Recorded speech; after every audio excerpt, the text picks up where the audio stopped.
Well, welcome to another episode Out of the Blank podcast. I'm here with Mr. Tim. Hey, how's it going, man? Tim, why don't you tell me a little bit about yourself if you want? What do you do professionally?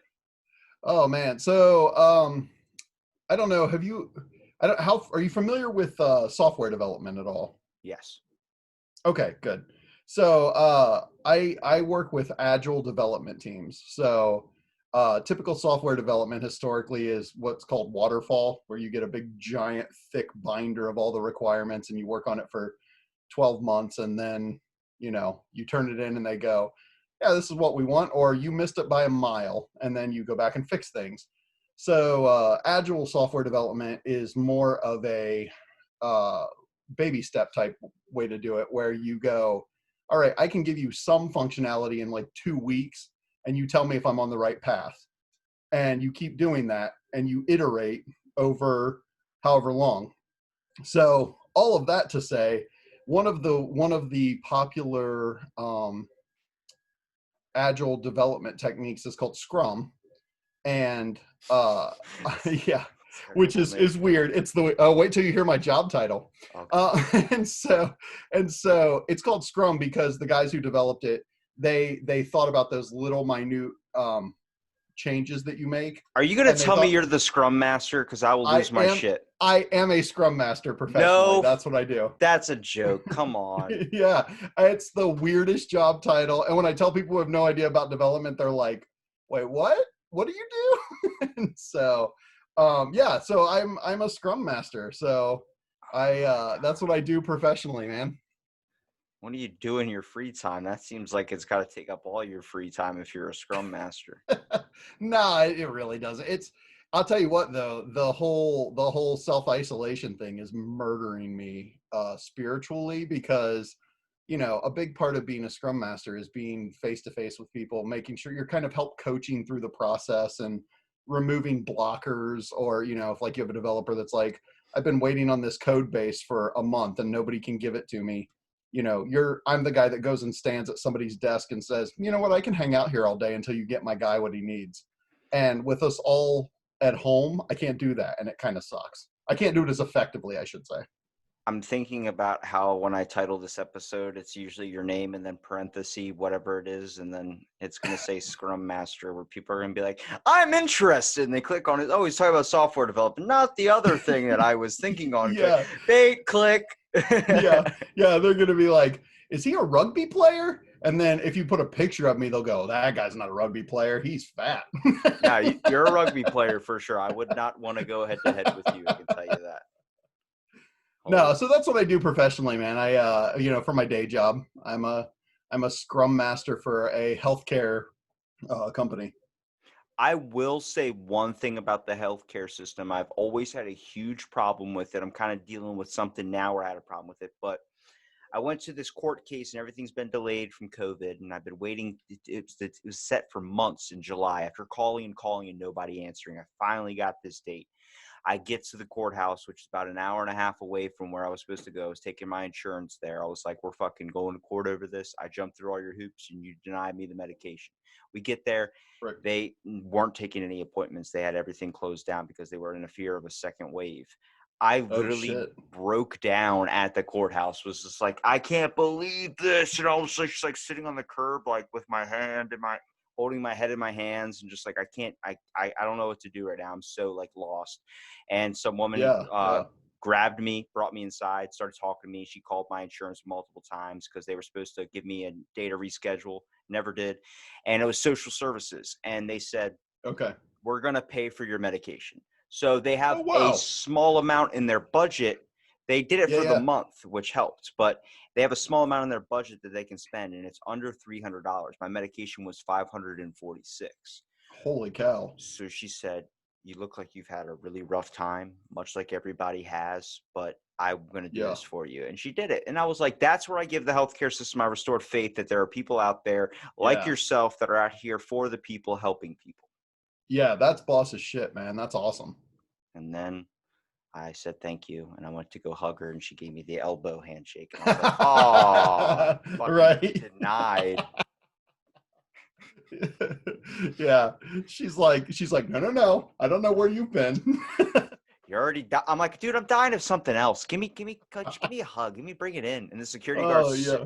sitting out, and he's like this elderly black guy sitting out in the chair. And he just goes, "It's hot as shit." I'm like, that's for damn sure. It's 110 Right. degrees outside, and it's like 200 in here. He goes, "I know the Oh. AC's broken." I'm like, "Is Oh that my why you're God. sitting next to the refrigerator?" He goes, "Yeah, I just close it and then open up the door sometimes, get that Just nice open chill." it. Built-in air. That's awesome. So we talk about clipping the wings kind of a little bit of with COVID, but what brings it back to you? What gets you that invigorating thing to, laugh and, have the fun? Oh man. So I think how you found us is the big one, and that's my podcast that I do with my buddy Zach. It's just awesome, just getting to talk. Him and I found that we like to watch movies or read books, anything, and just shoot the shit over it. And so to be able to do that and put it out on a platform to sort of get that creativity out of you, and then you just hope people listen. You hope people that are interested in what you have to say. But there's some of that, man. I also, you can probably see behind me on my shelves, I'm a board game nut. Um, Oh, I that's what they actually, were. yeah, those are all different board games. Um, but I design board games also. What? So, yeah. So let's see. The only one that I've got published currently is this bad boy right here. It's small. It's called Boardroom, Oh, and it's it's your just messenger picture. yeah, and it's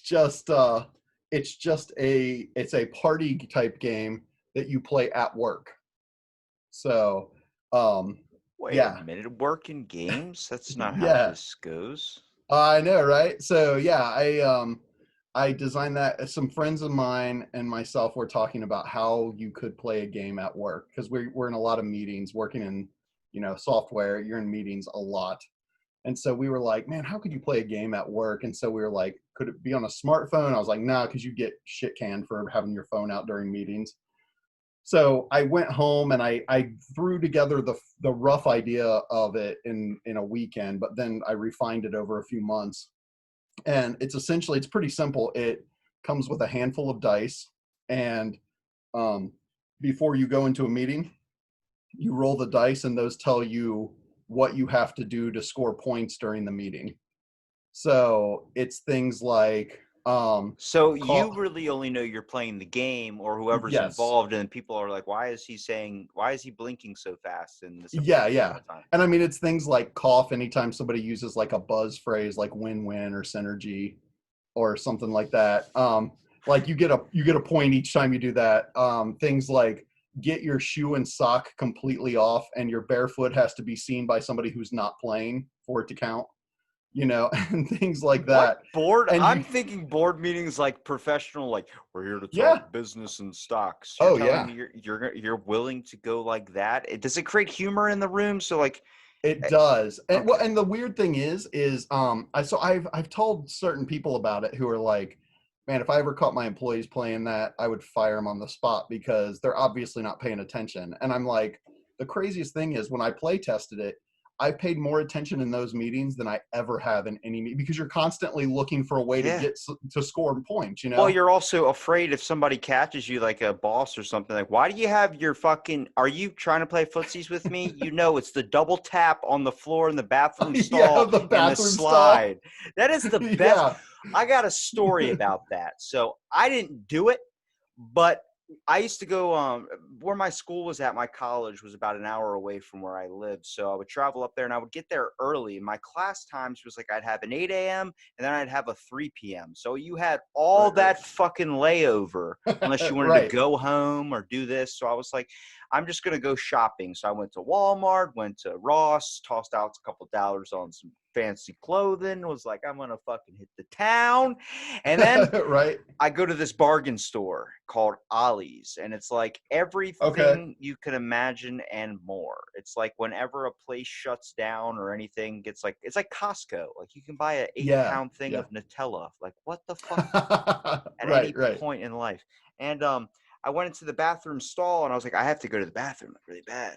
So I went to go and I pulled the pants down, sit down at this stall, and I look to the right of me and I'm reading the graffiti on the bathroom stall, and I'm like, oh, apparently that guy's a douche. Um, You're right, right. looking around and I see this thing and it says on I think it's 4:26, 18 or 19. Be in this stall at 11:22, and it was that day. I Oh swear to you. no. So it Oh no. probably was there for a while, but I swear to Yeah. you, I saw it, and I was 10 minutes before the time. So I'm sitting on the toilet like, should I Oh no. wait? Should I wait? I swear to you. I swear to you. This is too crazy to make up. And Yeah, this yeah. guy walked into the bathroom, went into the stall beside me, shit, and then got out. And I was like, I'm still in here. Nobody's came in here. But then I went Right. back out, and one of the employees was walking back to the stall. And I was like, it's that Oh, motherfucker. And it's you that could tell guy. by looking at him, like, that guy definitely does that shit.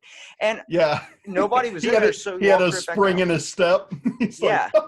It's fucking time. I've been waiting months for this. And then but it was such a random thing where I was like, oh my God, like the fear I got when I looked at my Apple right? Watch and it told me the day. Like I get anxiety now when I look at my Apple Watch and I see the calendar day. I was Yeah. like, imagine that, like the coincidence Oh that my it gosh. could have been like the day before and it wouldn't have had that much of an impact. But Right, right, yeah. Oh man, that guy, he's got to be thinking too. He sees you walking out and he's like, oh, I just missed him. I know. I Like, just really want to freaking I wanted to tell the supervisor so bad, like, your employee is doing this. It's like, what are you talking about? I wrote that in there. It's like, what? What? yeah. Oh, it was to him. Oh, okay. Oh, Yeah. So not a story that happened to me. A buddy of mine, in college had that happen. He was working in a lab late at night on campus, and he went into a restroom at like 2 a.m.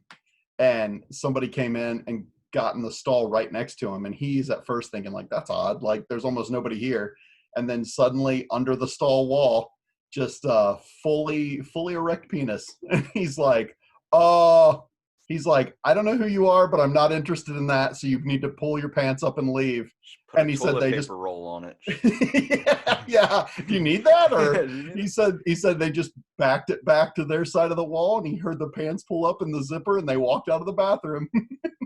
I always like it, like, if I walk into a bathroom and then somebody's in the bathroom, like, lighten it up, I would say. You hear them like this Mhm. loud, I'm like, show off. Like, I do something like that, like to, create Yeah. humor. Cause like, you gotta feel how awkward that is. I mean, like, just the other day, and I think we've eliminated the men's and women's bathroom type things. Like, nobody really addresses it anymore. It's like Right, right.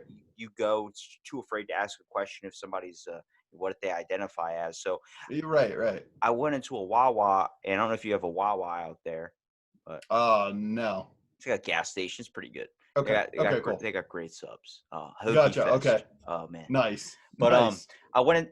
It's like 3 o'clock in the morning. I work at 4, so I'm like, I gotta open up. So I'm hurry up trying to get my drink, and I had to pee. I was like, I gotta go right now. So I went into the Yeah. bathroom, and all they had was stalls. So I was like, okay. So Yeah. I went to go push. Guys in there taking a dump. And then there's the Okay. urinal and another dude sitting there washing his hands. I'm like, I have anxiety, not peeing in front of all these people. So I literally Right. Okay. walked out. I see the ladies' bathroom. I go, fuck it. And I just hit the door open and I went in, sat onto the toilet, and I was like, oh, I guess it's more than a pee. Next thing I Yeah. know, a person comes in. I'm like, so do I play the female card where I act like a female in the stall? Right. Then I look down at my shoes and see these aren't women's shoes. I'm like, Yeah. Yeah. they know I'm a dude in here. So I literally, as soon as you went in the stall and I hear them sit on the toilet, I immediately just open it up, walk right out. I didn't wash my Yeah. hands, but I You're like, waited. I'm done. I waited. I found You a waited till you got bathroom. home. I waited to wash my hands. Nice. You're, that's why people are giving you the elbow. That's They know. true. They know. Somebody came up to me and said something. They were like, do you really hate it when people use the Germex in the bathroom instead of actually washing their hands? Like there's like the Germex clears it. I'm like, honestly, I think it's pretty cool we have Germex bottles everywhere because I'm pretty sure half the time people don't wash their hands. Yeah, yeah. At least it's something, right? I mean, I can get Yeah. it under the water a little bit, and then when I go to the dryer, the giant loud one that's like, like really Yeah. really freaking loud. It's like Jesus. It's like Yeah. I'm waking up everybody in the bathroom. I'm sorry, like like that whole thing. Like you want to keep quiet. It's like I just want a Right. paper fucking towel, or I could just rip it, and the thing goes, and you rip it Yeah. again, and And you you're just keep. done. Like, Yeah. dude, 2 towels and move on. It's like 2 pieces Right. of toilet paper. You don't need the whole damn roll. It's like, but I like the sound it makes. I can make a beat with it. Where you go, Yeah, you're rapping in the bathroom. when you literally said like a board, like kind of like you're a board game designer, but more of like a game for the workplace too. I immediately thought of like the worst game possible to have at your desk, and it's like if you have a typing job, get the Chinese like finger one where Yeah, the those finger fingers, cuffs. those scare the shit out of me. I was little and I got my fingers in, and you're like, ha ha ha. Ha ha ha, and you're screaming because you can't get it undone, and like all you gotta do is pinch the middle, and you're like, I need help, and like that's Yeah, that fear, like you actually get scared. Like that's what I would consider imminent death. that's hilarious. I was watching with my kids last night. There's a new show on Hulu that's by Justin Roiland, one half of the Rick and Morty team, called Solar Opposites, and it's about aliens that have landed on Earth. And yeah, I don't know if you've watched that, but we saw the episode last night where the one alien comes into the room in Chinese finger cuffs, and he's like, "I need help. I'm way over my head here." That's literally what I was like after my COVID haircut. I was like, I'm in too deep. I don't know how to get out of this situation. It's like sometimes you got to roll the dice and just see where it goes. A lot of the times, absolutely. I just get tossed into something where I'm like, all right, I have 2 choices here. One, I can buy a T-shirt that says I like to play with my wiener, and it has a person, or it has a dog dressed up as a coach, and he's throwing a bone. Which I bought this shirt today, which is why I'm referencing it. Okay. He's throwing a bone to a wiener dog, and that's what the shirt is. So it's like, oh, that's funny. But then there's also the second hand, like I also have bills to pay, which is more important. I went with the shirt. Hey, there you go. Well, sometimes you got to do, you know. You gotta guess what I say, splurge. Like when you spend $8.99 on demand for a fucking movie that it ends up being a terrible piece of trash. Yes, I'm mentioning Bird Box. What the fuck? Bird Box. That's on Netflix though, right? It is now, but not when it first came out. It was on like on Oh, demand. really? Yeah, Okay, I didn't realize that. and I hate Sandra Bullock, but my mom's like, hey, it's going to be a fun movie to watch. I'm like, oh, first 5 minutes is amazing. Everybody's dying. People are just walking out in front of trucks. Yeah. I'm like, this is going to be an awesome movie. And the That's rest of the crazy. hour and 25 minutes, you're sitting there like, when is somebody else going to die? Oh, yeah. Well, and we watched that, and I remember thinking, I don't know. I mean, I'm a greater good type of person. Like whatever's for the greater good, I tend to be. But I mean, she really toyed with murdering a child for a long time, and I was not okay with that. Like she was like, "Keep your eyes open and tell us where to go downstream," and I'm like, "What are you doing?" It's like, hey, if anybody's going to die, it's going to be the least favorite child. Sometimes Yeah. I felt like that, like in my own household. I'm like, you ever have a sibling? Like, you ever just have Yep. anybody feel like you get favorited sometimes? Like, Yep. I have that feeling. And then sometimes, like, when I'm around in public and something like, oh, I can't believe I didn't see that. I feel like a lot of the times my parents, like, just went along with, like, maybe everybody thinks I'm mentally challenged and I'm the only one that doesn't think I'm mentally challenged. And then you end up getting into this paradox in your own mind where you're like, am I? Am Yeah, I? you're like in a complex, like, I don't know. Like, let me take the president test. Is this an elephant? Yes or no? Like, It's like press the blue button. It's like, you want me to press the red one. That's what you want. right. Like Of that. course. Well, okay. So when you're talking about like with your podcast and all, so it's Mhm. reviewing movies, like giving your thoughts on them. Yeah. So the thing is, Zach is my partner in the podcast, and he has we'll call it a unique. He hates a lot of stuff that the general public really enjoys. You know. So what I we'll hate do Forrest is, Gump. I hate Forrest Gump. okay, yeah. So stuff like that. Like our second episode of the podcast was about Back to the Future, maybe our third. And he hates Back to the Future. And so it's interesting because I tend to be very lenient with a lot of things. Like if something's even sort of bad, I'll be like, it's okay. It entertained me enough. And so what we do is we'll check out these things. It's not just movies. We do movies, television, music. We do comic books. We're trying to figure out a way with isolation to do board games. We just recently started releasing some mini episodes where we watched the trailers from Comic-Con at home this year, and we talked about those. But it's usually me trying to go, I think this is good because, and Zach firing back like, I think this is garbage because, and so. What about Back to the Future? I love this movie, but I love it even more because we recently had a guy that makes hot sauce. His name's Robert Rice, and he Okay. bases it all on Back to the Future style sauce. It's You know what? I saw that in your, so I will fully admit, I was unaware of your podcast until you reached out to us. And most so then people I went back and started listening. Oh, okay. And I saw that one, and I haven't listened to that one yet, but I'm really intrigued to listen to it. But yeah, I gotta stay impartial to that. But it is a good movie. I just think that they Yeah. definitely predicted way too much to think makes me kind of feel like shit as a society of like, oh, we don't even have the tie on laces. I don't know how to tie my fucking shoes. My mom told my brother when I was like 5 or 6 or whatever, hey, teach your brother how to tie your shoes. Well, you don't trust your older sibling to teach you anything unless it's going to get you hurt. And he's after one try is like, well, if you don't get it now, you're never going to learn. So now when I do it, I knot it so you can never fucking undo it. Oh, so it's knotted forever. Yeah. Oh, nice. Okay. Well, this is where my life goes. I also don't know how to use the oven. There's things in my life I need, and there's things that I don't, and the oven seems pointless to me. Nice. I can cook a Hot Pocket in the microwave. Hey, there you go, man. That's all you need. Just processed meat for days. Until an ulcer hits. Yeah, right. So no, Zach, Zach he is more passionate than most about time travel and the science behind it. Okay. And so the fact that Back to the Future is pretty fast and loose with time travel, he's like, it just bugs him, Yeah, that was his gripe with that. But like some of the other episodes we've done, we did Motley Crue's greatest hits. I will fully admit I am redneck enough that I love Motley Crue, and Zach hates Motley Crue, so we listen to their greatest hits. Where do you stand on Kiss? I like Kiss, man. So here's the thing. I didn't really listen to Kiss when I was younger, so I don't think I have the nostalgia for it that a lot of people do. So I would never Kiss to me is a popcorn movie.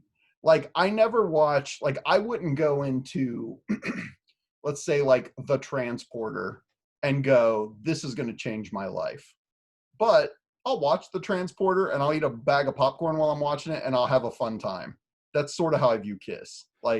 Yeah, it's going to be fun. Not going to change my life, but it's a good popcorn flick, This movie hits on a sentimental level because my dad was in a very popular Kiss tribute band where I grew up knowing my dad as the Cat, basically. Really? Yeah. So Peter Criss, huh? Yeah. So my dad, nice. Both my parents work radio, but as a little kid, I would go to the radio station with my dad, and I would see all these Kiss figures everywhere. I'm like, "What's that?" And he goes, "You don't know who Kiss is?" I'm like, "Yeah." I'm like 4.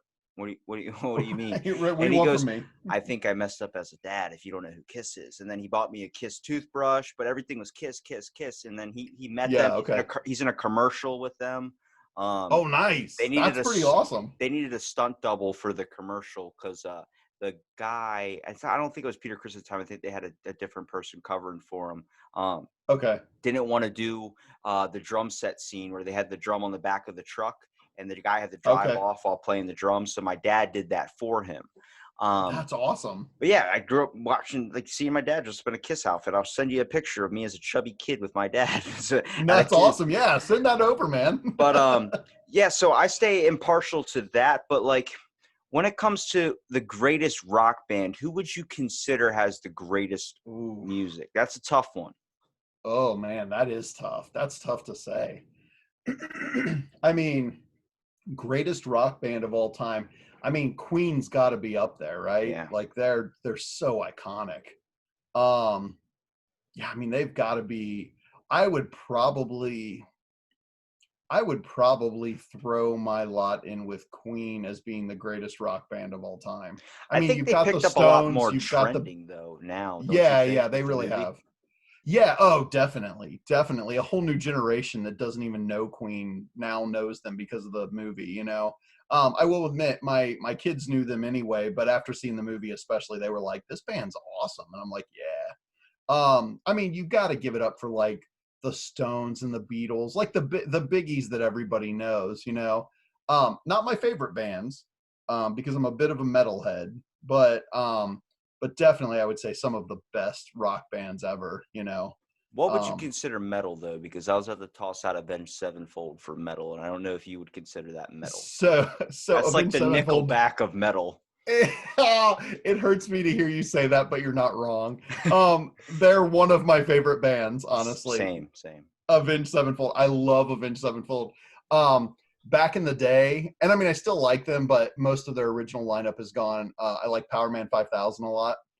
Um, you know, when you get to metal, I mean, you've got so many different genres of metal too. It's like I used Tenacious to. D.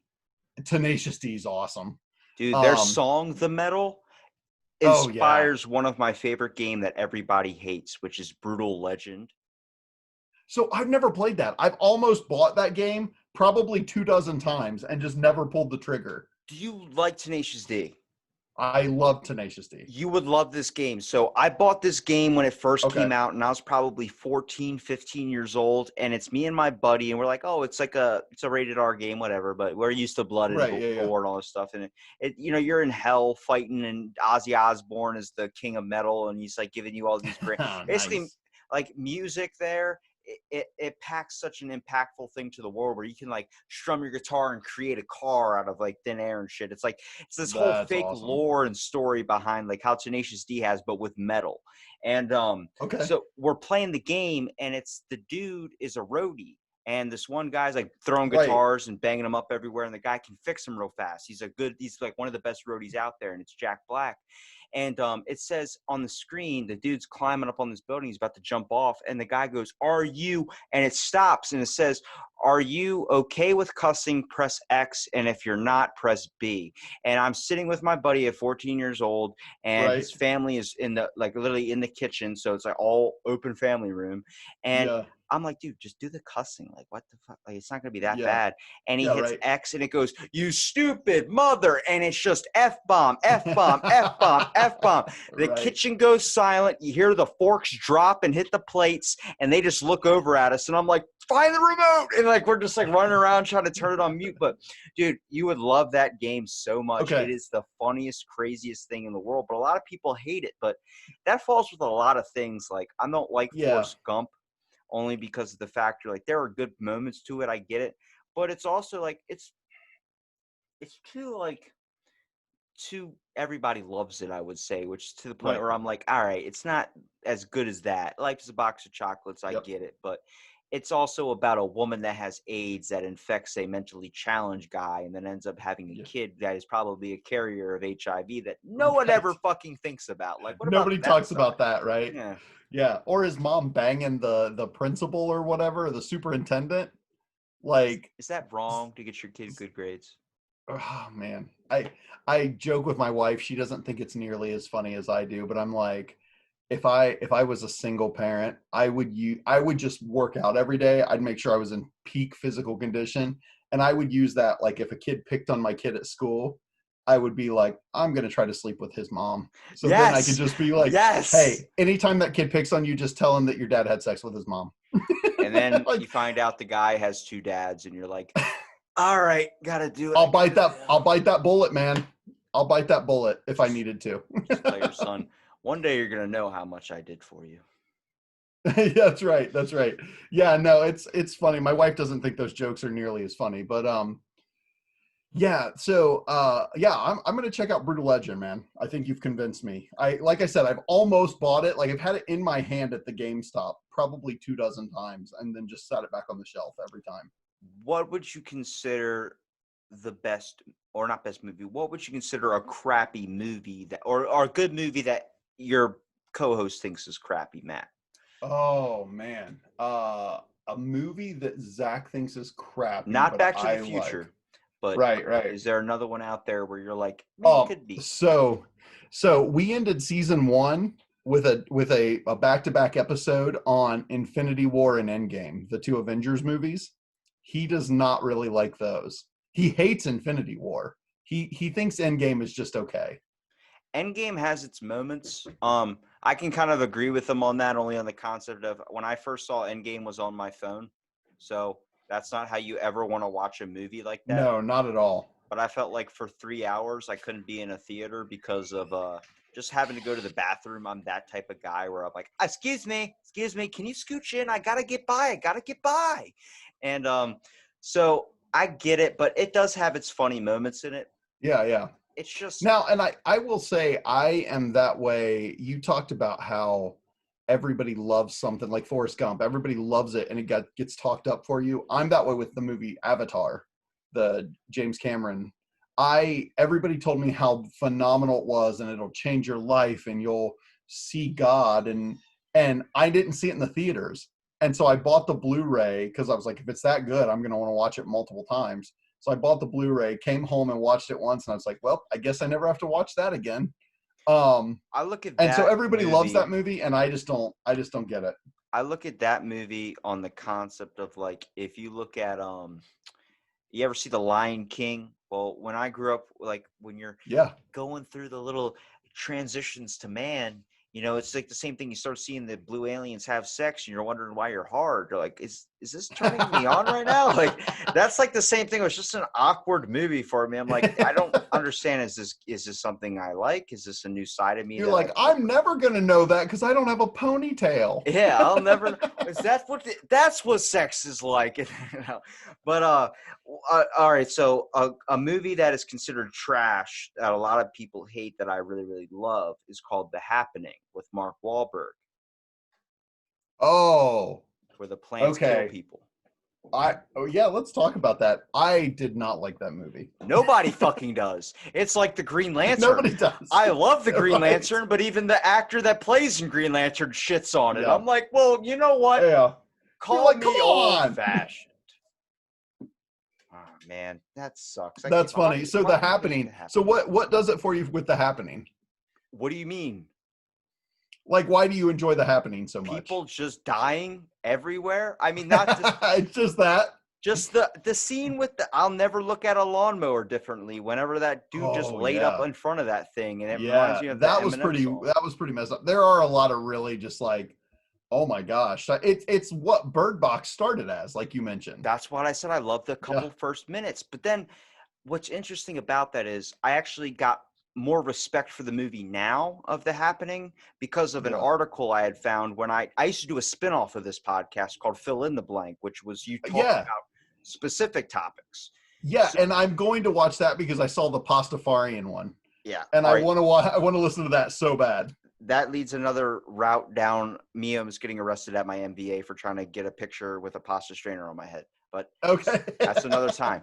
But all right, we'll talk later. All right. So The Happening, there's a thing called plant perception, and it's an actual thing our government tried to do where they did an experiment of boiling shrimp next to a fern, and they would hook like the little things to sense your pulse to see if you're telling a lie or something. They hooked that up to a plant's leaves, and they boiled these shrimp to see if the emotion that the shrimp were giving off of pain would be picked up by the plant, because it was thought for so long that our voices yelling at them and talking to plants would create such a positive or negative thing that would cause them to grow more, until they figured out it was the carbon dioxide in our voices. They did it. The experiment only did, I think it was 32 times. It was proven successful out of like the 100 they tried it, so they just considered it failed. But it was a thing. Could plants sense emotion? It was a giant thing. And then people were known as plantists, where they could sense, I can sense that plant's emotion, you're hurting him. And it turned into this whole freaking rabbit hole of horse shit and interesting things. Right on. Okay. That was That's crazy. That's crazy. But so that gave you a bigger respect for The Happening. Okay. Yeah. So my wife and I went and saw that opening weekend because I am an M. Night apologist. I think a lot of what he does gets way underrated. You know, people say the what is it called? Is it the you say Lady in the Water, I will slap Lady in the Water. That's what I was trying to think of. I was thinking like Lady in the Lake, and I'm like, that's not it. That is the best movie, dude. Yeah, and so when we went to see that in the theater, people were walking out and they're like, what are you going to see? I mean, like, people we don't know were going, what are you going to see? And I was like, Lady in the Water. And they were like, don't waste your money. It sucks. And we went and saw it anyway. And I was like, that's a good movie, man. Like, Paul Giamatti is an amazing actor. Oh, the fact fantastic. That he created a stutter and made you think that was a real thing. Like, yeah, dude. Like, I can't even Yeah, do when that. Like, people can do that, that's brilliant. But I like that movie. I'm like, it was never touted. Here's the thing. I think M. Night Shyamalan's trailer people, the people who do the trailers for him, they don't do a good job because they like that movie, it looked like it was a straight up horror movie with a big twist at the end, and it wasn't. It was a fairy tale. And I was like, I can appreciate it as a fairy tale, right? but But we went and saw The Happening opening weekend, and I said to my wife afterwards, I go, was it just me or was that a 90-minute commercial for global warming? And she was like, yep. I was like, oh, I feel like I paid too much money for that. oh, I can't look at it the same. Oh, damn, that's gonna pop in my head. I'm sorry. I'm I sorry. like that one. The Mist was really good. Oh, I love The Mist. I watched that with my kids somewhat recently, and my kids are 16 and 14, but they had never seen The Mist, and I watched it with them, and it ended, and the ending is so tragic. That is the And craziest ending. I just turned to him and I go, "It's pretty messed up, huh?" And my son was like, "I don't know how to feel." Like he was broken down, and I Yeah. was like, "Good, it made you feel something. That's what cinema should do, And my daughter was like, "That's messed up," and I'm like, "Yeah, it is." So when that movie came out was around the same time that Daniel Tosh had a joke about if you had a gun with one bullet and if you had to either choose between killing Stalin or Hitler, how would you do it? And then he was like, maybe I can push their heads up so close together where you could fire the bullet and at least make one of them mentally challenged with the bullet. And like, Right, yeah. that's what I thought of when that scene came at the ending of The Mist. I was like, maybe you could just put your head up next to that and then it would work that way. At least you wouldn't know what was going on around you. At least try it, right? I mean, you Yeah. got to try it, Thomas Jane. Come on. So, Like, oh my I God. like The Mist though. I like movies like that where that's why I'm super intrigued for Lovecraft Country that's coming out on HBO Max. I like movies that put people in horror situations, but the movie is more about how terrible humanity is instead of the monsters. And that's what Lovecraft Country I think is very much that way because it's very much the racial struggle that these Black people are going through during a Lovecraftian horror episode, or like in a town of Lovecraftian, uh, uh, mythos. Yeah. And I like that thought of like, yeah, like in The Mist, yeah, there's horrible things out of the mist outside that are mangling people and eating them whole and the big floppy tentacle monsters. But the worst thing that we could be is stuck in this grocery store because these people are psychotic, Yeah. you know? When I saw that That's cool movie to me. after the Daniel Tosh thing was also like I saw that I was like, oh my God, like monsters are in the fog. So that that night, the next day I had school, we had a 2-hour fog delay. And I remember because I Oh would always get no. excited about it. But I remember like before I Yeah. woke up, my mom goes, it's a 2-hour delay, go back to bed. I'm like, fuck. And she's like, what'd you just say? And I was like a little kid. So it's like I was scared, dude. Like I was looking out my window, like this is it. This is how it happens. All my friends at Yeah. school aren't gonna make it. They'll be carried off by giant Oh birds or man. bats, and then You're like, please don't shoot me in the head. I'm sorry. we only got. Look, you could take the bullet. I'll be fine. Yeah. If I'll you risk it. if you had to look at a movie that you've seen and you got more respect for way after you've seen it, like for instance, I'll give you an example of Ooh. the movie Men Who Stare at Goats. Oh, that's a good flick. I did not. I saw that movie in theaters when I was a little kid with my grandfather, and then I actually got more respect for it, like I said, around the time I was creating the other podcast because of the fact of I came across a government article that was called Project Jedi, and that is Okay. based on Men Who Stare at Goats, Right. the Right. real Yeah. government project. So I was like, holy shit, 10 years later, you're like, whoa, that's crazy that Yeah. that's a real thing. And then I mentioned it to my mom and she's like, yeah, I went to that high school where they nearby was where they kept the goats. I was like, Really? like you're just like, That's crazy, it's like man. somebody told you you're really like a chick. It's like, Yeah, whoa. that's wild. That's wild. I don't know, man. Let me think. So, a movie that I appreciate way after the fact. Um, So so I'm going to give you one answer, and then I'm going to talk about something else. But but we'll start with the movie. Mars Attacks, which is just a silly, schlocky alien invasion movie. I don't know if you've seen it. They It's attack got Jupiter. do what? They attack Jupiter. I got you. Yeah, right. It's got everybody under the sun in it. You know, Jack Nicholson's in it. I mean, it's got Jim Brown, the football players, in it and stuff. And I remember I saw that with my friends, and it wasn't way after the fact, but I remember that was my first experience seeing a movie where we all walked out of the theater, and I was like, that movie sucked. And they were like, yeah, that movie sucked. And then as we're driving back to my buddy's house, we were like, well, this part was funny. And we would recount a part of the movie. And then somebody else goes, yeah, that was funny, but it sucked. And then then somebody else goes, well, I did laugh at this. And I was like, oh yeah, that part was really funny, but the rest of it. And by the time we got to his house, we'd gone through like 90% of the movie saying how funny it was. And I was like, okay, it was the first time in my own head that I was like, it just wasn't what I expected. Yeah. It was a great movie. It was funny. It was silly and stupid and funny sci-fi. It just wasn't what I expected going in. And that's okay. And it was the first time in my life that I had to objectively look at something and go, just because it's not, just because I wanted a Twix doesn't mean that Snickers sucks. It just means that's not what I was expecting. Yeah. It was still pretty good. It's like Halloween when you just reach into the candy bag and whatever candy you pick is the one you're going to get. You end up picking like a Thin Mint or, right.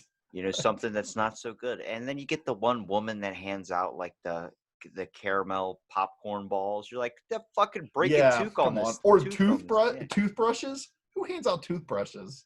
I'm like, come on, people asshole. don't even know. And they're like, well, I'm a dentist. And I'm like, then you shouldn't hand out toothbrushes. You want us to come see you. Turn your damn lights off and go back inside. Yeah. You're falsifying advertisement with having these kids come up there to collect candy.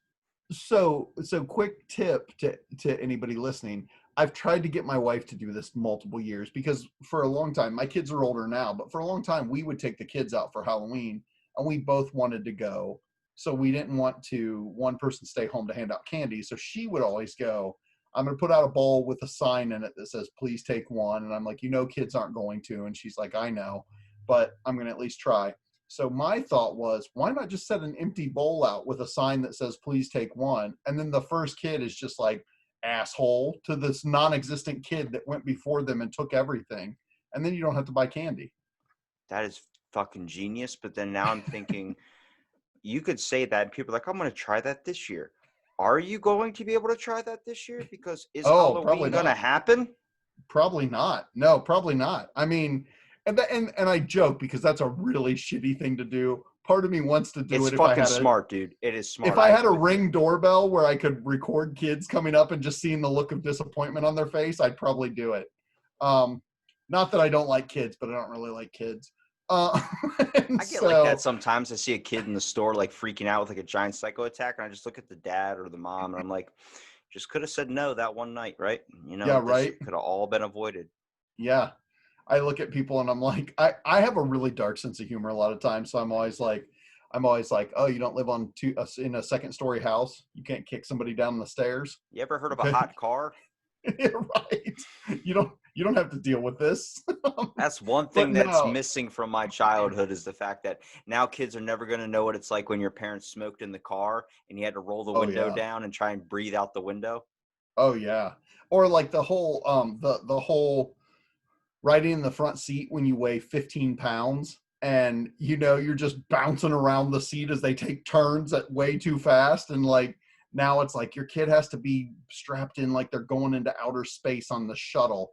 Like, are they in SpaceX? Put that 5-point harness on them. And I remember my kids got mad because like my son is really thin and he's like, why do I still have to sit in a booster seat? And I'm like, because you don't weigh enough. I'm not going to jail because of you. Like I had the biggest sense of nostalgia when I was with my little nephew who's like 3. And I was driving him through the drive-thru and I got him a Happy Meal. And I'm like, wow, I feel like all the times I went up as a kid and my parents got me a Happy Meal. And then I remember all the times I used to scream at my parents to go back through because of the toy was the one I already had. And my Yep. nephew did it to me. I just turned around. I was like, you're fucking dealing with that shit. I don't Yeah. care. I'm dropping you Yeah. off in 5 minutes. I don't have to worry about you for the rest of the Right. day. And my Do brother your gave me. parents have? Do your parents have paint? Make that fucker a player 2. Yeah, exactly. My brother got so mad at me. He's like, dude, he won't stop crying. I'm literally about to drive to McDonald's to go get him a second toy. I was like, dude, I don't care. My job was to make sure I got him from school to your house, and I had to feed Right. him in that time period. A Right. Happy Meal is so much sugar for their bodies that they just conk out. That's why they take a nap afterwards. Absolutely. Absolutely. Yeah. Just tell your brother. Or did you say your brother or brother-in-law? Brother. Brother. Tell your brother, go, oh, you can go back and get him another toy. That means you're a bad parent. Ooh. Have you ever like had that though, where you're at like a standstill with your kid, where you're just like, Oh yeah. did they just get me? Like, do I Hmm. admit that I'm wrong, or do I just keep going and let Oh this yeah. end up living a lie, like Santa Claus is real? And then next thing you know, they're Oh like yeah. 36 years old. Like, what do you mean Santa Claus isn't real? Yeah. So that happened very early on when we had kids. So the first couple of Christmases after we had kids, my wife would put Santa's name on probably 90% of the presents. And I finally was like, listen, that fat bastard's getting credit for my Yeah, hard work and I'm not yeah. taking it. Because they would come and they'd go, oh, Santa got me so much great stuff. Why didn't you guys get me anything cool? And I'm like, what a dick. Like Yeah, yeah. this beloved like mythological character who did nothing. I'm like mad at him. I was like, I hope Krampus kicks the shit out of you. But yeah, so we started going at a certain point. I go, one toy from Santa, the rest is from me. I worked too damn hard for him to get the credit for all Dude, this. power to you, man. That's how I'm gonna be, dude. I tell you, because like, even I remember when I found that the Tooth Fairy wasn't real, and that was Oh, that's because rough. I went. Man, you're telling me I was fucked up for weeks. I remember going downstairs and I was like, "Oh my God, the Tooth Fairy left me $100 bill," and I just look over in my dad's face, and I didn't know at the time, but he was like, "No fucking way!" Like you saw, Yeah, like he's like, what? the hope in his eyes just left. And he was like, "Oh my God." And he was like, "All right, I gotta come clean with you." And I'm like, "What?" He goes, "I'm the Tooth Fairy. I put that under your." I'm like, "No, you didn't. Shut up." He's like, "No, seriously. I went in and I put that money under your pillow. I had a little bit to drink. I swear to God, I thought it was $1 bill. I need That's that. awesome. That's our food That's money." awesome. And I'm like, "Oh my!" But then like the world gets shattered. But now as an adult, I look back on it, I'm like, it it messed me up for a couple weeks. But God damn it, I would do the same damn thing if I was in that Oh position. yeah, you're not giving $100 away, or you just go, yeah, I'll put that in your bank account in mine. Wasn't even a Um, fucking molar. Getting $100 for that. right. What did That they happened. do with the teeth though? That yeah, I don't know. I've always imagined that the Tooth Fairy's a weirdo, um, who's just like tucking and dancing to all the pretty horses like Buffalo Bill, um, with just teeth splattered out in front of him. He's just like, just Decorates his rubbing them house on like his face and Christmas. stuff. Um, but no, that happened with my daughter. The neighbor kid across the street had a one of like a crown, a silver crown on the tooth, and she lost it, and the tooth fairy left her $5. And my daughter's like, the tooth fairy left her $5 because my daughter was about to lose a tooth that had a cavity in it, and she goes, I'm probably going to get more than $1 because the tooth fairy left her $5 when she lost her crown. And I go, that's her parents. Then they're lying. The tooth fairy doesn't do that. Why would the tooth fairy want your rotten tooth when they can pay $1 for good tooth? I was like, the tooth fairy won't leave you anything. That's her parents. And I think she told the kid. And then I was like, hey, don't tell the kid, but like, that's messed up. Two things. One, do you get more money if you have a grill or you have like a silver tooth? I feel like it should be more of an expense under your pillow if you lose it. And the second one is, when is it the time to tell your kids that it's fake? Because then you start to realize like, oh shit, like I don't want my kid to be the idiot that figures it out last. Right, right. So that happened a little bit with my son with Santa Claus. And the like telling him it's fake, it was sort of, I tried to do one of those things where he was like, he was mad that he didn't get something. He asked for something dumb, not dumb, something way too expensive for Christmas, and he didn't get it. And he's like, I don't think Santa Claus is even real. And I was like, why do you say that? like I put it back on him. I'm like, tell me why you think Santa Claus Yeah. isn't real. And he goes, well, kids at school say he's not real and he didn't get me what I wanted. And I go, okay. And so then it was funny. It was like 2 days later, he goes, I still think he's real. And I go, okay. Like I didn't say one way or the other. And it was, you know, and at a certain point, I remember like, I told my wife, I was like, and he figured it out before we got to this point, but I was like, within the next 6 months, like we got to break the news to him because like you said, I don't want him to be the last kid at school that's like, shut up, I heard bells on my roof. And the other kids are like, okay. You know, like, Goes back to what we're saying about the mist with if you put your head close enough and just that. right, exactly. No, exactly. But that brings up a, oh God, I don't even know if I want to dive down this rabbit hole. Let's do it, man. I'm with you. We'll hold hands and jump into the abyss together. What about the fucking Easter Bunny? Oh, dude, the Easter Bunny. My kids pretty early on were like it's funny. My wife loves holidays. And I do too. We grew up in very different households. Her parents didn't really celebrate holidays as much as my parents did. And so she's like, I want to celebrate everything for as long as we can.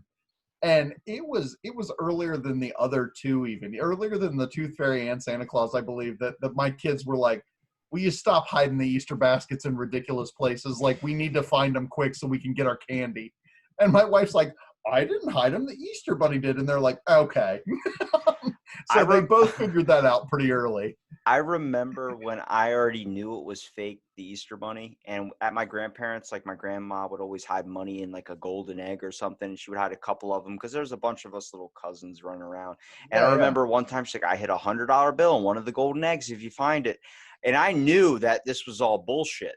So I went up to her right after everybody ran outside and I go, where did you hide the gold egg? And she goes, I'm not telling you. I'm like, look, I can tell you right now that if I go and tell mom or, you know, whoever what you said about them, they ain't going to be too happy. She's like, are you extorting me right now? And I'm like, yeah, I got the upper hand right now. And she ended up paying me off to the side.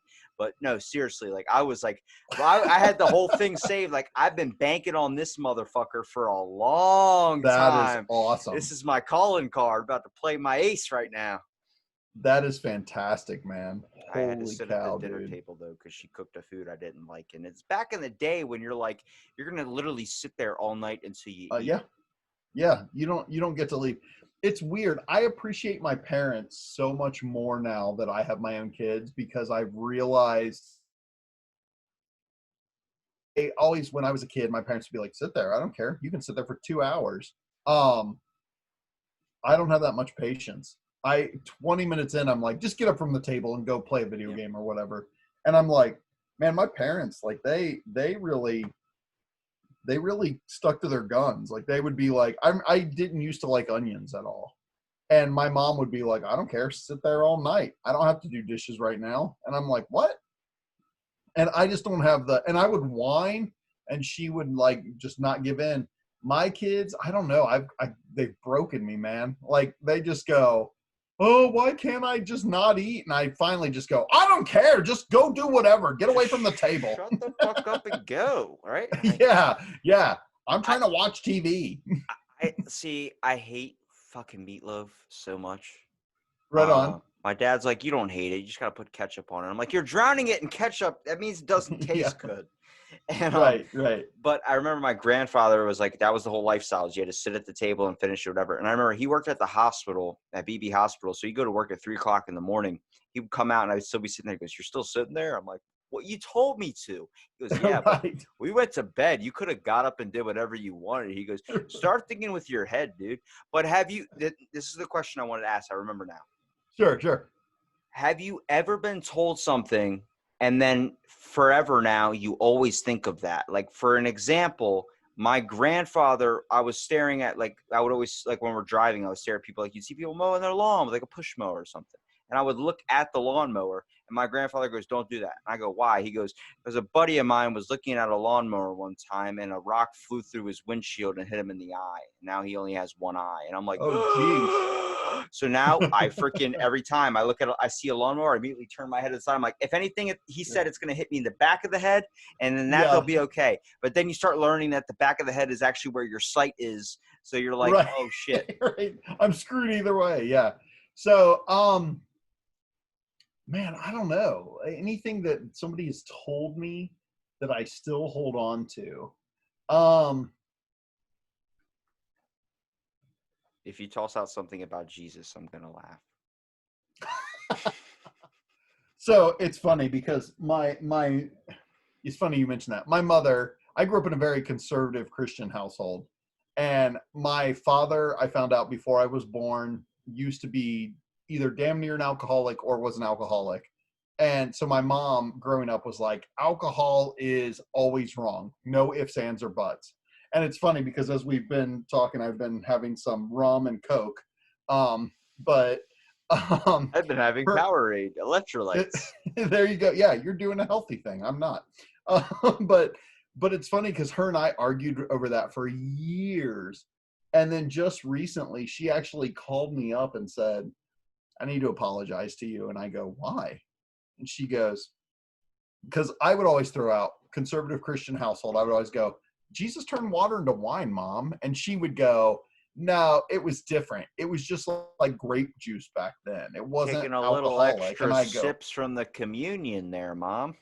yeah. And I go, "What?" I go, "The Bible says don't get drunk on wine. You can't get drunk on grape juice." And so anyway, long story short, she called me recently. We were talking about something else, and she just out of the blue goes, "I need to apologize to you." And I go, "Why?" And she's like, "For the first time in my life, I've realized that the wine mentioned in the Bible, it was alcoholic. So drinking is not inherently bad as long as you don't become drunk." And I'm like, "What?" Like, that's insane. Like, we've been arguing that for years. To the point where, like, when we're at family gatherings, I'm like, "I'm going to take a couple beers with me." And my wife's like, "Dude, don't, like, just don't get in the fight with her. Yeah. It'll just be easier to just take soda." And I'm like, eh. But, But I like yeah, it the was kind of crazy. conflict. Yeah. So it was kind of crazy. So it was like almost inverse. I don't know though, as far as anything somebody's told me that I've held on to, it's weird because I grew up, my parents are older. Like, if my dad was still alive, he'd be in his 80s. And so my mom's in her 70s. So I grew up in a household that held on to a lot of, I guess, traditional kind of conservative values, and also held a lot of really like kind of old school thought when it comes to, like, sexuality and gender and race and all that. And I grew up in that. So I've really, as I've gotten older, I've kind of tried to push a lot of that aside. Not that my parents were hateful people. It's just It's what they traditional grew up values. with. I grew up. Yeah, I it's spent a just lot of what time they with my grew up with. grandparents. Like, It was like that. yeah, yeah. It's just like what they grew up with. So like my dad, like, gay people, he did not understand at all. He couldn't get it. Like, he refused to even try to understand. And as I've gotten older, I'm like, why? Why the hell were you that way? That's hateful. Like, why not open your arms to anybody and be loving and just be accepting, even if you don't get it? I'm a straight guy. I've told my kids this. I'm like, I don't understand it from a personal level, but it doesn't mean that I need to judge that person and be hateful to them because they're different than me. It's okay. And so things like that, it have been really weird. As I've gotten older, I've like really, and I grew up in a small town too. I mean, I grew up in a very small town where nobody was openly gay or transgender or anything. We had one black person in my entire high school, and it was a girl that had been adopted by a white family. I mean, I was that closed in. So when I went to college, I went to a bigger city because I was like, I need to experience new things. Like, It's crazy how the yes, world develops so differently now. it's insane. It's insane. But it's weird because as I've gotten older, and my kids have done a good job too of being like, hey, maybe you joke a lot. You like to joke about things, but maybe some of the things you're joking about are hurtful. And I'm like, ooh, you're right. I never really thought about that. Like I just kind of assumed like, yeah, everybody knows that I'm not homophobic, so why not joke about it? And they're like, yeah, but that's hurtful if you say it around my friend who's gay. And I'm like, oh, sorry, tell your friend I'm really sorry, and I will watch what I say better. Like it's awesome. My kids have been a great growth tool for me in a weird way where I'm like, okay, maybe I had some shitty kind of not really beliefs, shitty I Ways of guess thinking. personality traits. Yeah. Well, not even really thinking, like just personality traits where like I would joke because I like to joke about anything, I Yeah. mean, like I it's joke at not funerals all the time. right. Nothing's off limits. I When just my don't like the dad, seriousness of everything. Everything's got to yeah, be so damn serious. I like to joke around where I'm like I was at a funeral watching like my great grandmother. It was a very sad time, but my dad like he saw how nervous I was like standing so far away from like the coffin and everything. And he just goes up behind me and goes, "Huh." I'm like, what the fuck, man? He's like, what? He's yeah. like, you look. He's not gonna, she's dead. She's not gonna touch you. I'm like, doesn't matter, man. It's like my first real funeral. I've never like truly been Yeah. around this, and I'm so small. And he's like, yeah, but scaring you is just so much fun. He's a reason why I have height issues. He's a reason why I have a bunch of other things because you showed me Final Destination when I'm too young. Can't do that. Yeah. Anytime I went onto above a skyscraper or something, he would go up behind me and go, "Huh," and then catch me like Oh, the yep. fake jolt. And I'm like, dude, Yep. come on now. Like I trying to stand. I'm gonna live on a second story house. You know how many times I've fought to get my room on the first floor? Right. Yeah. Well, and that's what like I'm the same way, man. Humor is how I deal with things. So like my dad passed away about 5 years ago, and legitimately we went out to hospice the night that he passed. My wife was out there with my mom, and they called us and said, hey, dad passed away. We had been out there all day, so we came home. So my sister and her husband picked me up and we drove out there. And it's just my attitude. My sister said, hey, we're going to take mom home. Can you gather all of her things up and bring them home? And I go, sure. And so my wife and I are gathering them up, and I leaned down by my dad and I went, and my wife's like, I held my phone up, and my wife's like, what are you doing? Don't take a selfie. And I go, ew, you're disgusting. I would never take a selfie with my dead dad. You're gross. And she's like, you were totally lining up like you were going to. And I was like, that's just how I deal with things, man. And I had to tell my kids that. I had to go, listen, I know that this sucks, and I know grandpa dying sucks. I deal with things with humor. So if Yeah. I ever joke around and it hurts your feelings or it's inappropriate, just tell me to stop, and I will, because When that's I just my defense mechanism, when I pass, I want two things to happen. Either, in the coffin, it's open casket, I want my hand high five position so people can high five me, or I want to be bronzed and put on the front of a ship. Nice. And like an That's awesome. A epic, masthead. like an epic pose though, where I'm like, yo, like dabbing or something. You know what I mean? Like what There the you kids are all go. trending for. So I'm parting the seas and parting ways into your heart is what they would say. That's hilarious. That's awesome. Well, Yeah. Tim, I think that's it's. I've wasted enough of your time, man. I know. I appreciate you at least doing the podcast for me, dude. Seriously, I know we had some planning issues, but I'm glad we got it in there, man. Yeah, thanks, man. I appreciate you being able to accommodate me, man. It's been a crazy few days, so thank you so much. Hey, promote the show, dude. I don't even think you really mentioned the name of it. Oh yeah, sure. So it's Grating the Nerd. It's funny, Zach just got us these mugs, which I love. But yeah, Grating the Nerd is the name of the podcast that Zach and I do. We've finished up season. We've done one season. Um, it's I think 15 episodes. We've done some mini episodes in between. We're getting ready to start season 2. As far as the games I make, my website is down now. Unfortunately, I'm working on that, but it's Medieval Interactions Gaming. I'm going to hopefully be doing another Kickstarter in the next year. And then also, we didn't even really get to talk about another buddy of mine named Tim also. We've started doing some just like video craziness on YouTube called Tim Squared, where There's we two of just, you. yeah, there's two of us, where we just do, the first thing we put out was essentially, if you think Delicious Dish from Saturday Night Live with the women on public radio, we've done something like that, but where we're talking about, we're both big burly guys with beards, and we're both calendar enthusiasts in the first thing we did. So it's we just love calendaring, and it's just silly and dumb and kind of deadpan, and I love it. Yeah, man. I mean, whenever get out there and create, everybody. But yeah, Grating the Nerd, Tim Squared, check those out. Like I said, Medieval Interactions gaming is down at the moment, but I'm hoping to do a Kickstarter here within the next 6 months to 8 months, maybe, to put out my next game called Building a Better Monster. So I'm excited for that. Yeah, dude, I'm excited. It's you're basically collecting pieces of a monster to create a Frankenstein type character. And when it's not your turn, you play a faux angry villager. The town is full of crazy scientists, but you're all pretending not to be.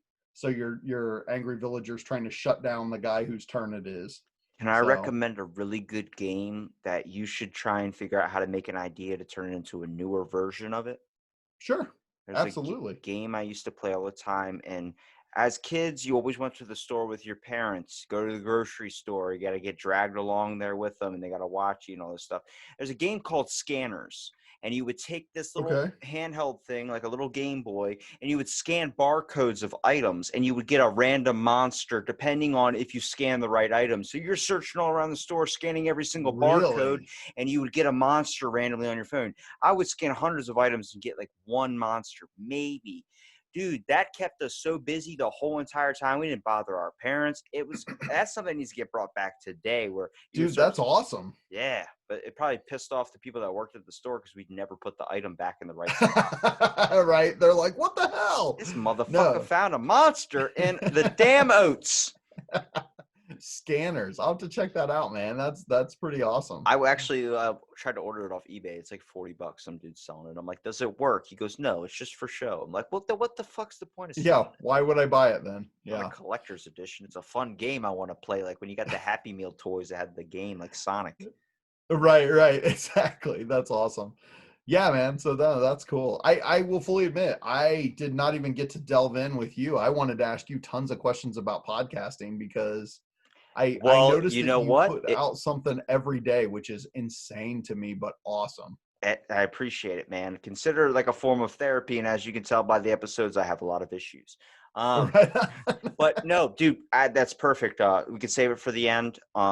As in, we'll talk off air on it. I'm more than Sure, happy. I sure. got some people that I think would be great guests. If you guys are looking for guests or people that you would like to talk to, get Yeah, those right on. connections rolling. And thank you, everybody, for listening to this episode of Out of the Blank podcast. And stay tuned for our next episode.